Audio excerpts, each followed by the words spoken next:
ವಾಲ್ಮೀಕಿ ನಿಗಮದ ಹಣ ದುರ್ಬಳಕೆ ಆರೋಪ ಎದುರಿಸುತ್ತಿರುವ ಬಿ ನಾಗೇಂದ್ರ ಅವರನ್ನ ಡಿಕೆ ಶಿವಕುಮಾರ್ ಅವರು ಸಚಿವ ಸಂಪುಟಕ್ಕೆ ಮರು ಸೇರ್ಪಡೆ ಮಾಡಿದ್ದಕ್ಕೆ ಬಿಜೆಪಿ ತೀವ್ರ ಆಕ್ಷೇಪ ವ್ಯಕ್ತಪಡಿಸಿದೆ. ತನಿಖೆ ಮುಗಿಯುವ ಮುನ್ನವೇ ಕಳಂಕಿತ ವ್ಯಕ್ತಿಗೆ ಸಚಿವ ಸ್ಥಾನ ನೀಡಿರುವುದು ಕಾನೂನಿಗೆ ಮಾಡುವ ಅವಮಾನ ಎಂದು ಟೀಕಿಸಿರುವ ಬಿಜೆಪಿ ಅವರನ್ನ ಸಂಪುಟದಿಂದ ಕೈಬಿಡುವವರೆಗೆ ಹೋರಾಟ ಮುಂದುವರಿಸುವುದಾಗಿ ಎಚ್ಚರಿಸಿದೆ. ತುಮಕೂರು ನಗರದ ಹೊಯ್ಸಳ ಫುಡ್ ಕೋರ್ಟ್ನಲ್ಲಿ ಸುದ್ದಿಗೋಷ್ಠಿ ನಡೆಸಿ ಮಾತನಾಡಿದ ಬಿಜೆಪಿ ಜಿಲ್ಲಾಧ್ಯಕ್ಷ ರವಿಶಂಕರ್ ಹೆಬ್ಬಾಕ ಅವರು ಆರೋಪ ಎದುರಿಸುತ್ತಿರುವ ಬಿ ನಾಗೇಂದ್ರ ಅವರನ್ನ ಮತ್ತೆ ಕ್ಯಾಬಿನೆಟ್ ಸಚಿವರನ್ನಾಗಿ ಮಾಡಿರುವುದು ಸರಿಯಲ್ಲ. ಇವರನ್ನ ಕ್ಯಾಬಿನೆಟ್ನಿಂದ ವಜಾಗೊಳಿಸಬೇಕು. ರಾಜ್ಯದಲ್ಲಿ ಬರ ಪರಿಸ್ಥಿತಿ ಇರುವಾಗ ಸಿಎಂ ಸಚಿವ ಸಂಪುಟ ವಿಸ್ತರಣೆ ಖಾತೆ ಹಂಚಿಕೆಯಲ್ಲಿ ಕಾಳ ಕಳೆಯುತ್ತಿದ್ದಾರೆ. ನಾಗೇಂದ್ರ ಅವರನ್ನ ಸಚಿವ ಸಂಪುಟದಿಂದ ತೆಗೆಯದಿದ್ದರೆ ಬಿಜೆಪಿ ಉಗ್ರ ಹೋರಾಟ ಮಾಡುತ್ತೇವೆ ಎಂದು ಕಾಂಗ್ರೆಸ್ ಸರ್ಕಾರಕ್ಕೆ ಎಚ್ಚರಿಸಿದ್ರು. ಸುದ್ದಿಗೋಷ್ಠಿಯಲ್ಲಿ ಶಾಸಕ ಜ್ಯೋತಿ ಗಣೇಶ್, ಗ್ರಾಮಾಂತರ ಶಾಸಕ ಸುರೇಶ್ ಬಾಬು, ಬಿಜೆಪಿ ಕಾರ್ಯಕರ್ತರು ಉಪಸ್ಥಿತರಿದ್ದರು.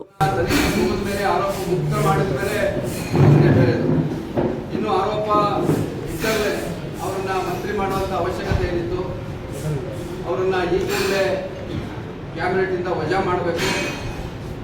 ಈಗಾಗಲೇ ಕೇವಲ ಖಾತೆ ಹಂಚಿಕೆ ಸಚಿವ ಸಂಪುಟ ವಿಸ್ತರಣೆಯಲ್ಲೇ ಗಾಳಿ ಕಳೆಯುತ್ತಿರ್ತಕ್ಕಂಥ ಮುಖ್ಯಮಂತ್ರಿ ಡಿಕೆ ಶಿವಕುಮಾರ್ ಅವರ ಸರ್ಕಾರ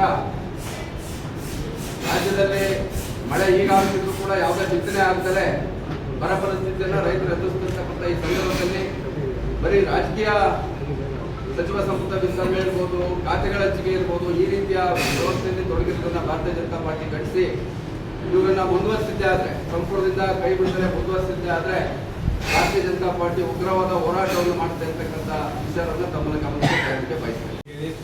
ಇವತ್ತಿನ ಪತ್ರಿಕಾಗೋಷ್ಠಿಯಲ್ಲಿ ನಮ್ಮ ಜಿಲ್ಲಾಧ್ಯಕ್ಷರಾದ ಹೆಬ್ಬಾಕ ರವಿಶಂಕರ್ ಅವರಿದ್ದಾರೆ, ನಗರ ಶಾಸಕರಾದಂಥ ಜ್ಯೋತಿ ಗಣೇಶ್ ಇದ್ದಾರೆ, ಭಾರತೀಯ ಜನತಾ ಪಕ್ಷದ ಪ್ರಧಾನ ಕಾರ್ಯದರ್ಶಿಗಳಂತ ಹನುಮಂತರಾಜ್ ಅವರಿದ್ದಾರೆ, ನಮ್ಮ ಎಸ್ ಟಿ ಸಮಾಜದ ಮುಖಂಡರಾದಂಥ ಭಾರತೀಯ ಜನತಾ ಪಕ್ಷದ ಜಿಲ್ಲಾ ಉಪಾಧ್ಯಕ್ಷರಾದಂಥ ಜಿ ಕುಮಾರ್ ಅವರಿದ್ದಾರೆ.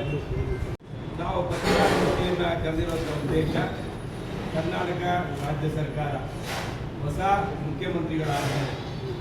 ಒಂದು ಕ್ಯಾಬಿನೆಟ್ ಎಕ್ಸ್ಪೆನ್ಷನ್ ಅನ್ನ 2 ತಿಂಗಳಿಂದ ಹೊಸ ಮುಖ್ಯಮಂತ್ರಿಗಳಾದರು. ಸುಮಾರು 12 ಜನ ಸಚಿವರಾದರು. ಈಗ 2 ತಿಂಗಳು ಆದ್ಮೇಲೆ ಅಂತೂ ಇಂತೂ ಗುಂಡಿ ಮಕ್ಕಳಿಗೆ ಅಧಿಕಾರ ಸಿಕ್ತು ಅಂತ ಹೇಳಿ ಡಿ ಕೆ ಶಿವಕುಮಾರ್ ಅವರಿಗೆ ಕ್ಯಾಬಿನೆಟ್ ಎಕ್ಸ್ಪೆನ್ಷನ್ ಮಾಡೋಕ್ಕೆ ಒಂದು ಅವಕಾಶವನ್ನು ಕೇಂದ್ರದ ಅವರ ವರಿಷ್ಠ ಹೈಕಮಾಂಡ್ ಒಂದು ಅವಕಾಶ ಕೊಟ್ಟರು. ಆ ಅವಕಾಶ ಕೊಟ್ಟಂತ ಸಂದರ್ಭದಲ್ಲಿ ಆ ಕ್ಯಾಬಿನೆಟ್ನಲ್ಲಿ ನಾಗೇಂದ್ರ ಅನ್ನೋರನ್ನ ಇವತ್ತು ಸಚಿವರನ್ನಾಗಿ ಮಾನ್ಯ ಡಿ ಕೆ ಶಿವಕುಮಾರ್ ಅವರು ಮಾಡಿದ್ದಾರೆ. ಈ ನಾಗೇಂದ್ರ ಅವ್ರನ್ನ ಸಚಿವರನ್ನಾಗಿ ಮಾಡಿದಂಥ ಸಂದರ್ಭದಲ್ಲಿ ಇವತ್ತು ಸದನದ ಏನು ಅಸೆಂಬ್ಲಿಗೆ ಒಂದು ಇತಿಹಾಸ ಇದೆ, ಸದನದ ಮರ್ಯಾದೆಯೂ ಕೂಡ ಇದೆ. ಅಲ್ಲಿ ತುಂಬಾ ಪವಿತ್ರವಾಗಿರುವಂಥ ಜನ ಅಲ್ಲಿ ಸಚಿವರಾಗಿ ಶಾಸಕರಾಗಿ ಹೋಗ್ತಾರೆ. 7 ಕೋಟಿ ಮತದಾರರಲ್ಲಿ ಕೇವಲ 224 ಜನ ಶಾಸಕರಾಗ್ತಾರೆ. ಅದರಲ್ಲಿ 31 ಜನ ಸಚಿವರಾಗ್ತಾರೆ, ಒಬ್ಬ ಮುಖ್ಯಮಂತ್ರಿ ಆಗ್ತಾರೆ. ಯಾವಾಗ ಸದನದ ಮರ್ಯಾದೆ, ಯಾವಾಗ ಘನತೆ ಗೌರವ ಇರಬೇಕು ಅಂತ ಇಡೀ ರಾಜ್ಯದ ಜನ ಅಪೇಕ್ಷೆ ಪಡ್ತಾರೆ. ಕರ್ನಾಟಕದ ಜನ ಅಪೇಕ್ಷೆ ಪಡ್ತಾರೆ. ಪ್ರಾಮಾಣಿಕ ಜನ, ಸಜ್ಜನವಾಗಿರುವಂಥ ಜನ ಅಲ್ಲಿ ಇರಬೇಕು ಅಂತೇಳಿ ಇವತ್ತು ಈ ಡಿ ಕೆ ಶಿವಕುಮಾರ್ ಅವರು ಕ್ಯಾಬಿನೆಟ್ನ ಮಂತ್ರಿಮಂಡಲ ವಿಸ್ತರಣೆ ಮಾಡಿದ ಮೇಲೆ ಅದರ ಒಂದು ವಿಶೇಷತೆಗಳಿಂದ ಕೂತ್ಕೊಂಡಿದೆ.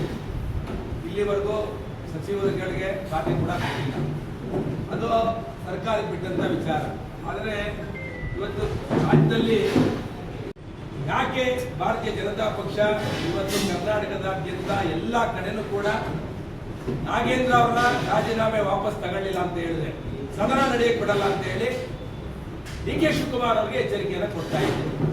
ಯಾಕೆಂದ್ರೆ ಇದೇ ಸದನದಲ್ಲಿ ಹೊಸ ಸರ್ಕಾರ ಬಂದಂತ ಸಂದರ್ಭದಲ್ಲಿ ಸಿದ್ದರಾಮಯ್ಯನ ಸರ್ಕಾರದಲ್ಲಿ ನಾಗೇಂದ್ರ ಅವರು ವಾಲ್ಮೀಕಿ ಸಮಾಜದ ಸಚಿವರಾಗಿದ್ದರು. ಆ ಸಂದರ್ಭದಲ್ಲಿ ಸುಮಾರು 187 ಕೋಟಿ ಹಗರಣದಲ್ಲಿ ಭಾಗಿಯಾಗಿ 89 ಕೋಟಿ 63 ಲಕ್ಷ ಕೋಟಿಯನ್ನ ಬೇನಾಮಿ ಹೆಸರಲ್ಲಿ ವರ್ಗಾವಣೆ ಮಾಡಿ ಜೈಲ್ ಪಾಲಾಗಿ ರಾಜೀನಾಮೆ ಕೊಟ್ಟು ಜೈಲ್ ಪಾಲಾಗಿದ್ದಂಥವ್ರು. ಇವ್ರ ಮೇಲೆ ಈಗಲೂ ಕೂಡ ಇಡಿ ತನಿಖೆ ನಡೀತಿದೆ, ಸಿಬಿಐ ತನಿಖೆ ನಡೀತಿದೆ, ಇನ್ಕಮ್ ಟ್ಯಾಕ್ಸ್ ರೈಟ್ ಕೂಡ ಆಗಿದೆ. ಎಲ್ಲವನ್ನ ಇವರು ಬೇನಾಮಿ ಹೆಸರಲ್ಲಿ ಟ್ರಾನ್ಸ್ಫರ್ ಮಾಡಿ ಹಣವನ್ನ ವರ್ಗಾವಣೆ ಮಾಡ್ಕೊಂಡು ದುರುಪಯೋಗ ಮಾಡ್ಕೊಂಡ್ರು ಅಂತ ಹೇಳಿ ಇವ್ರನ್ನ ಜೈಲಿಗೆ ಕೂಡ ಹಾಕಿದ್ರು. ಈ ಅಸೆಂಬ್ಲಿಯಲ್ಲೇ ನಡೆದಿರುವಂತ ವ್ಯಕ್ತಿ ಇನ್ನೂ ಕೂಡ ಕಳಂಕದಿಂದ ವಾಪಸ್ ಬರದಲ್ಲೇ ಪುನಃ ಇದನ್ನ ಮಂತ್ರಿ ಮಾಡಿರುವಂಥದ್ದು ಕರ್ನಾಟಕದ ದೌರ್ಭಾಗ್ಯ ಮತ್ತೆ ಕಾಂಗ್ರೆಸ್ ಸರ್ಕಾರದ ನೀಚ ಗುಣ ಅಂತ ಇಲ್ಲಿ ನಾನು ಹೇಳೋದಕ್ಕೆ ಬಯಸ್ತೇನೆ. ಅದರಿಂದ ಕೂಡಲೇ ನಾಗೇಂದ್ರ ರಾಜೀನಾಮೆ ಪಡ್ಕೋಬೇಕು ಮುಖ್ಯಮಂತ್ರಿಗಳು, ಇಲ್ಲ ಅಂದ್ರೆ ಯಾವುದೇ ಕಾರಣಕ್ಕೂ ಅಸೆಂಬ್ಲಿ ನಡೆಯಕ್ಕೆ ಬಿಡಲ್ಲ. ಜವಾಬ್ದಾರಿ ಇಲ್ವಾ ಸರ್? ರಾಜೀನಾಮೆ ಇಸ್ ನಾಟ್ ದಿ ಕ್ರೈಟೀರಿಯಾ. ಹೌದಲ್ವಾ? ರಾಜೀನಾಮೆ ಒಂದು ನೀವು ಸಮಸ್ಯೆಗೆ ಪರಿಹಾರ ಅಲ್ಲ. ಮುಗಿಸ್ಕೊಂಡು ಕಾಂಗ್ರೆಸ್ ದಳಕ್ಕೆ ಎಲ್ಲ ಒಂದೇ ಬಿಟ್ಟೈತೆ. ನೀವು ಈಗ ನಾಗೇಂದ್ರ ಇದಕ್ಕೆ ಪ್ರಶ್ನೆ ಕೇಳಿ, ಇದು ಕೇಂದ್ರ ಸರ್ಕಾರ ನೀಟ್ ಬಗ್ಗೆ ನಾನು ಪ್ರೆಸ್ ಮೀಟ್ ಕರೆದಿದ್ರೆ ಅದು ಅಲ್ಲ ಸರ್, ಇದು ಹಗರಣ 16 20 ಜನ ಸ್ಟೂಡೆಂಟ್ಸ್ ಕೊಡ್ತೀವಿ. ರಿಫಾರ್ಮ್ಸ್ ಮಾಡ್ತಾ ಇದ್ದಾರೆ.